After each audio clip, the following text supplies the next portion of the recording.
Tired. I'm so tired. My body and brain fight a bitter little war. One wants to sleep, while the other needs to stay awake. It takes every bit of willpower I have to maintain this stalemate between them. I blink, rub my eyes, and force myself to keep reading. This book is the last one I have on interdimensional phenomenon. If I study it hard enough, I may just find an answer to my little dilemma. I have to keep reading. Normally, forcing myself to study would be like Spike forcing himself to oogle over rarity. But now, reading is the last thing I want to do. As I study the page, the words come loose and jump around, turning perfectly legible text into gibberish before my eyes. My head feels like it's been filled with cotton. My muscles have turned to jelly. Tired. I'm so tired. As I read, I can hear my bed calling to me like a siren to a lonely sailor. "Come to me, Twilight," it croans. "Lay your sleepy head on my pillow. Cover your aching body with my comforter. Give in to the darkness and let your mind rest." My eyelids start to droop. Rest. Sleep. Yes, a little rest. That'll be nice. Tired. I'm so tired. No! Slapping myself again, I drag myself over to a nearby coffee urn and pour myself a cup of steaming black coffee, swish a tea bag through it, then crush a few caffeine tablets into the brew for good measure. Plugging my muzzle, I chug the piping hot slurry and grimace. Much as I hate it, at least it'll keep me awake for a few more hours. Keep me safe for a few more hours. I rub the grit out of my eyes. How long has it been since I left the palace? Days? Weeks? I don't know. Down in this windowless lab, time doesn't exist. Even with the clock hanging above my desk, minutes, hours, and days all blur together.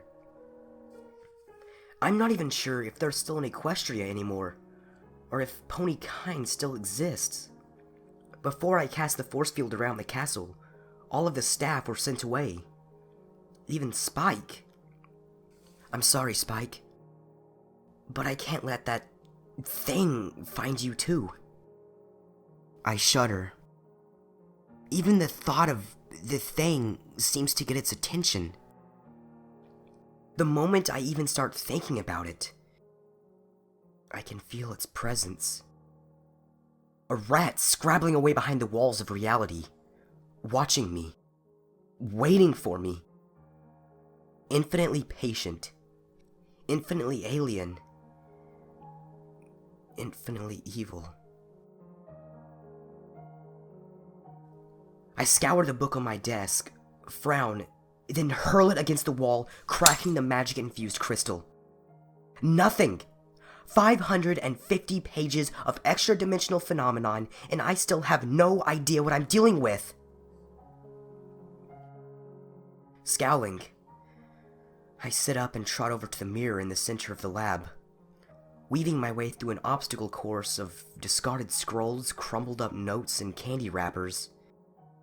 Like its cousin in the Crystal Empire, it's a pane of magically doped glass in a horseshoe-shaped frame, accompanied by banks of blinking lights, tape reels, and power crystals.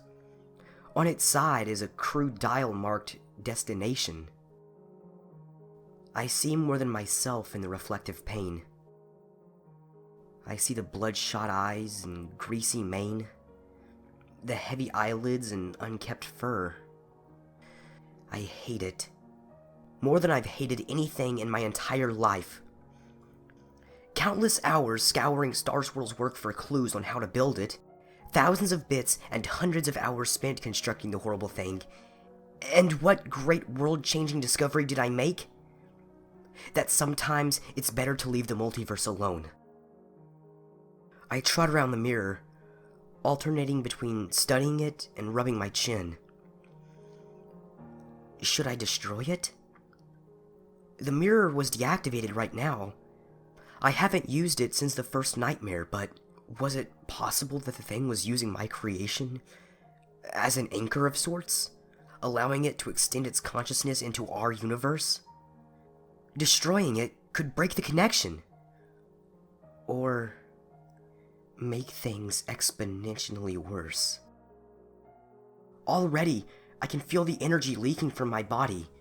My alicorn physiology had already metabolized the caffeine. The world starts becoming heavier and heavier, as if a gaggle of imps was stacking barbells on my back. My thoughts becoming fuzzier, looser. I have to do this now. A ball of magic forms in my horn, growing larger and larger, while I pour my will into it. With a mental flick of my fetlock, I hurl the destructive sphere at the mirror. There's a flash of blue light, a whiff of ozone, and when my light fades, all that is left of my grand project is a pile of molten glass and charred rubble. For a moment, I feel a sense of deep, deep peace. The weights fall off of my back. That did it. It's over. Now to get some sleep. I trot towards the stairwell leading out of the laboratory. Hello, bed, my old friend. Sorry to keep you waiting for so long. Tired. I'm so tired. I stop. Might as well clean up my mess before I go to bed. No use making Spike clean up more than he already will.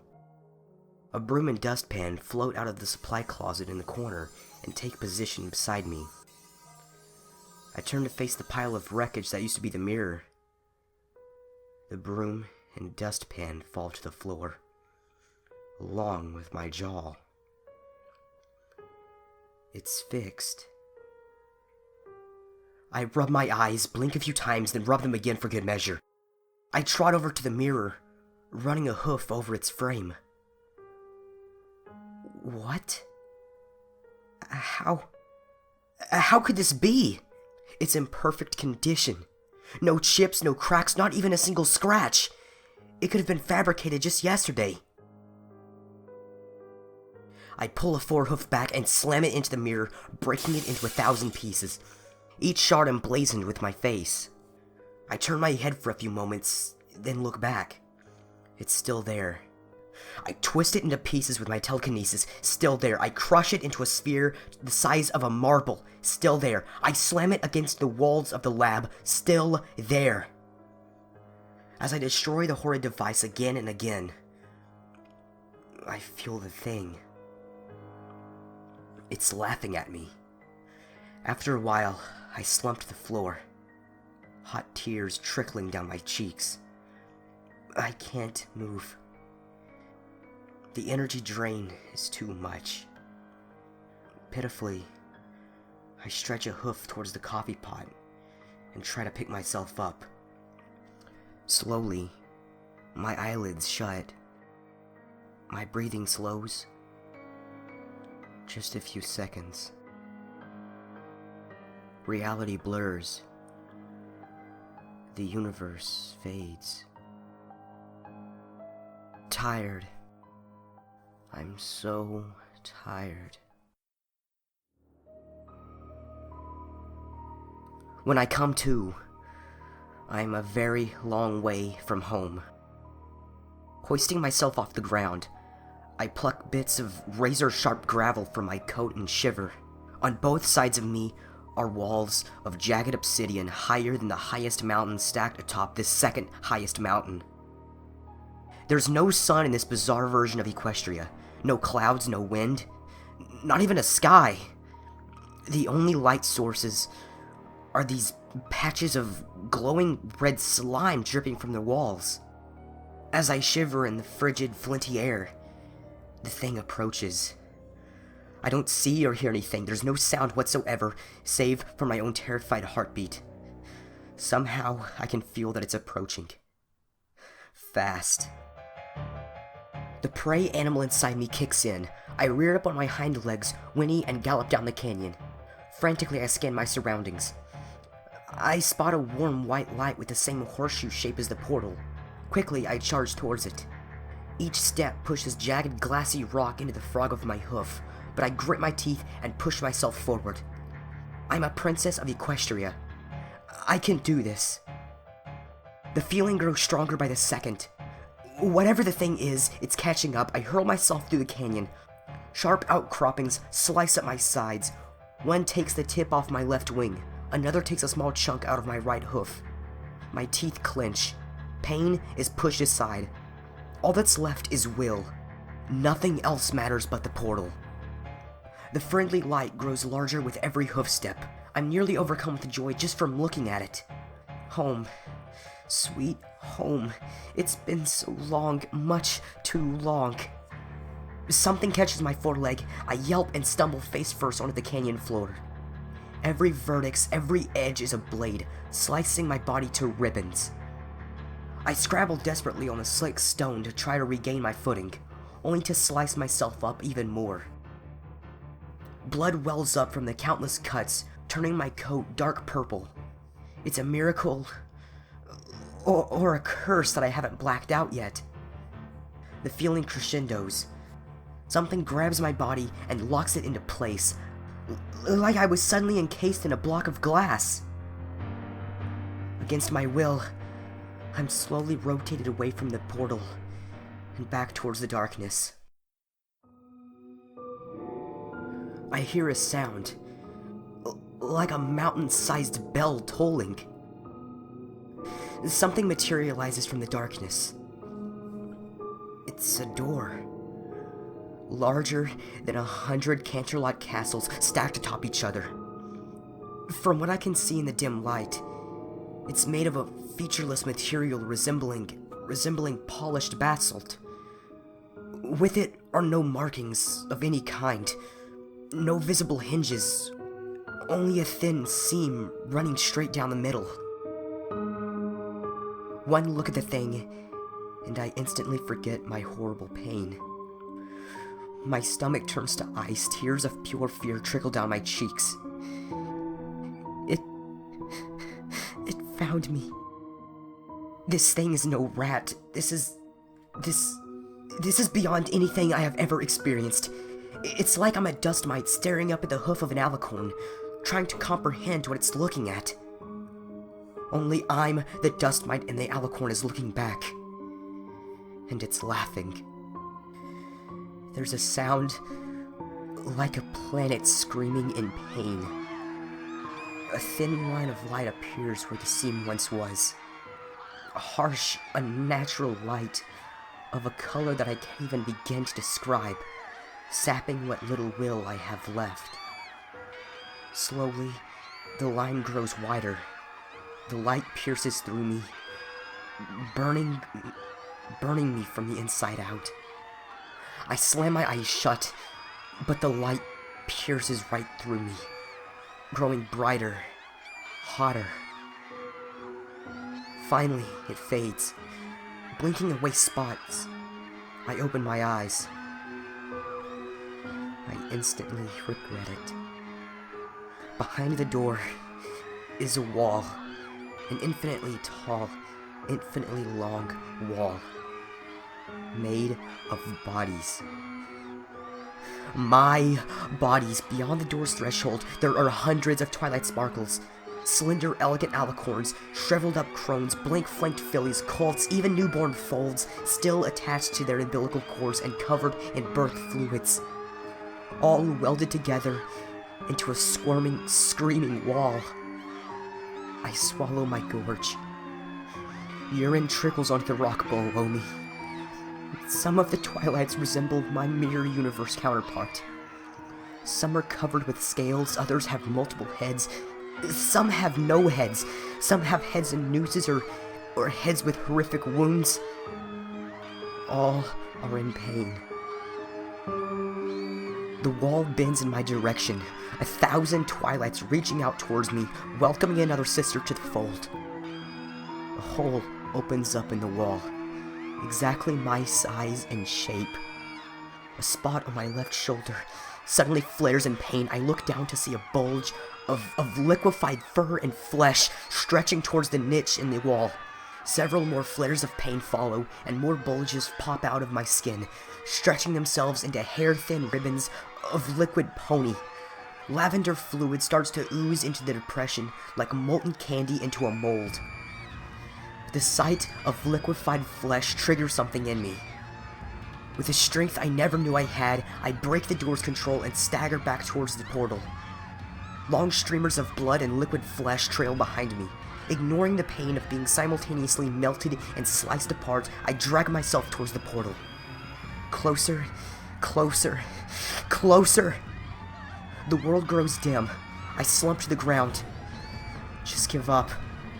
Let the wall take me over. There's no point in fighting. No matter what I do, it will get me. After all, look at the countless other Twilights it caught.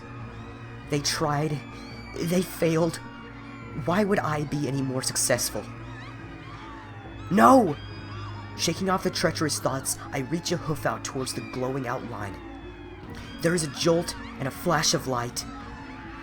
Tired. I'm so tired.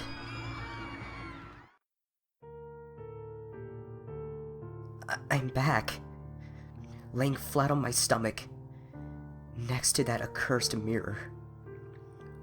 Wobbling, I pick myself up. I hurt. Everything hurts. Somehow my body is completely untouched, but I can still feel the wounds. Still feel the disgusting tug of being drawn into the wall. I'm alive. I can't believe it, but I'm alive. I drop to my hooves and start kissing the dusty, scuffed-up floor. Oh, sweet, beautiful reality. Then I remember the wall. Something hot and bitter shoots up my throat. I run to the lab's tiny bathroom and expel my recently drunk coffee. Once my stomach finally calms down, I spit sour bile out of my mouth, race to the coffee pot, and chug straight from the spout. The hot coffee burns my lips, scalds my throat. My stomach screams in pain. I don't care. Tossing aside the pot, I throw myself at my writing desk and crack open a book. Maybe there was something I missed. I hope there is. I've got to keep trying. I have to find the answer. Soon. Because I'm tired. I'm so very tired.